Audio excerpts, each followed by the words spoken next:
اعوذ باللہ من الشیطان الرجیم، بسم اللہ الرحمن الرحیم۔ لباس پہننے کے آداب کیا ہیں؟ بہت ساری چیزیں ایسی ہیں کہ جن کا اگر ہم خیال رکھیں تو ہماری زندگی پر اس کے مثبت اثرات مرتب ہوتے ہیں۔ ان میں سے ایک ہے لباس پہننا۔ اگر انسان سنت طریقے سے لباس پہنے تو اس کی روزی میں اضافہ ہوتا ہے۔ لباس پہننے کے آداب کیا ہیں؟ ان میں سے پہلا ادب یہ ہے لباس پہننے کا کہ لباس انسان صاف ستھرا پہنے۔ یعنی ضروری نہیں ہے کہ نیا لباس ہو، لیکن جب بھی انسان پہنے کوشش کرے کہ اس کا لباس گندا نہ ہو بلکہ صاف ستھرا لباس ہو۔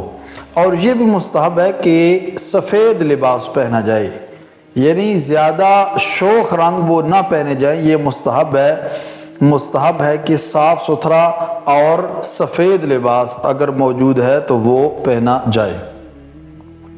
اس کے بعد یہ ہے کہ اچھا لباس، اگر بندہ قیمتی لباس خرید سکتا ہے اپنی حیثیت کے مطابق تو قیمتی لباس خرید کر پہنے، لیکن اپنی حیثیت کے مطابق۔ اگر آپ کی حیثیت کے مطابق ہے جو اچھا لباس ہے وہ انسان کو پہننا چاہیے۔ اور یہ بھی سوال کیا جاتا ہے کیا زیادہ لباس رکھ سکتے ہیں؟ اگر آپ کی حیثیت ہے تو آپ زیادہ لباس بھی رکھ سکتے ہیں، اس میں کوئی مذائقہ نہیں ہے، لیکن یہ یاد رہے کہ اگر لباس پرانا ہو جائے تو اس کو پھینک نہیں دینا چاہیے، بلکہ کوشش کرنی چاہیے کہ کسی ایسے شخص کو کہ جو لباس خریدنے کی طاقت نہ رکھتا ہو اس تک لباس پہنچا دینا چاہیے تاکہ وہ اس لباس سے استفادہ کر سکے۔ اس کے بعد ہے کہ ایسا لباس پہننا مکروہ ہے جس کے اوپر نقش و نگار یا تصاویر وغیرہ موجود ہوں، وہ پہننا مکروہ ہے۔ مثلا انسانوں کی تصاویر ہیں یا جانوروں کی تصویر ہیں، یہ تصویروں والا لباس پہننا انسان کے لیے مکروہ ہے۔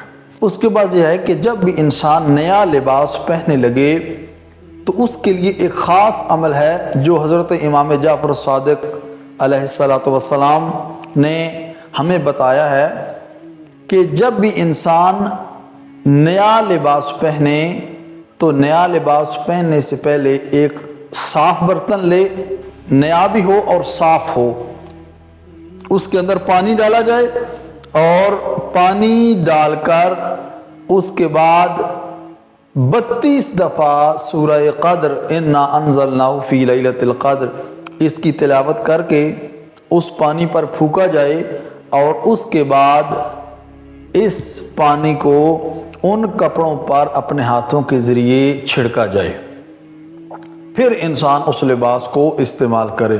امام جعفر صادق علیہ السلام وہ فرماتے ہیں کہ جو شخص نیا لباس اس طرح سے پہنے گا خداوند کریم اس کی روزی میں اضافہ کرے گا۔ یہ چھوٹے چھوٹے عمل ہیں کہ اگر ہم اپنی زندگی میں ان کو رائج کریں تو ہم بہت ساری مشکلات سے بچ سکتے ہیں۔ ان میں سے جو ہمارے لیے آج کل زیادہ بڑی مشکل ہے وہ یہ ہے کہ لوگ کہتے ہیں کہ ہمارے رزق میں برکت نہیں ہے، تو برکت کے لیے اور رزق کی کشادگی کے لیے یہ بہت ہی بہترین عمل ہے جو چھٹے امام کے ذریعے ہم تک پہنچا ہے۔ تو کوشش کیجئے کہ نیا لباس پہنتے ہوئے اس چیز کی رعایت کی جائے۔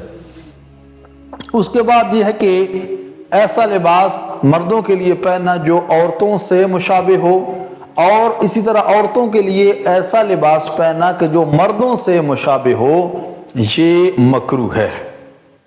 آپ دیکھ لیں معاشرے میں جس طرح کی خواتین لباس پہنتی ہیں وہ مردوں کے لیے مکروہ ہے، اور جو معاشرے میں مرد پہنتے ہیں اس طرح کا لباس خواتین کے لیے پہننا یہ مکروہ ہے۔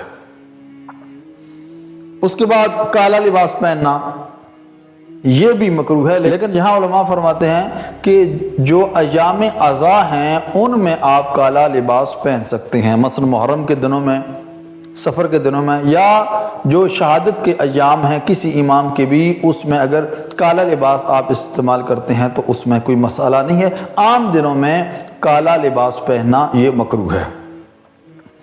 اور آخری ہے تنگ لباس پہننا یا باریک لباس پہننا، مردوں کے لیے بھی اور بالخصوص عورتوں کے لیے کہ جب وہ باریک لباس پہنتی ہیں تو ان کے لیے نہ صرف مکروہ ہے بلکہ ان کے لیے اس طرح کا لباس پہننا کہ جس میں سے جلد نظر آتی ہو، یہ خواتین کے لیے حرام ہیں۔ والسلام علیکم ورحمۃ اللہ وبرکاتہ۔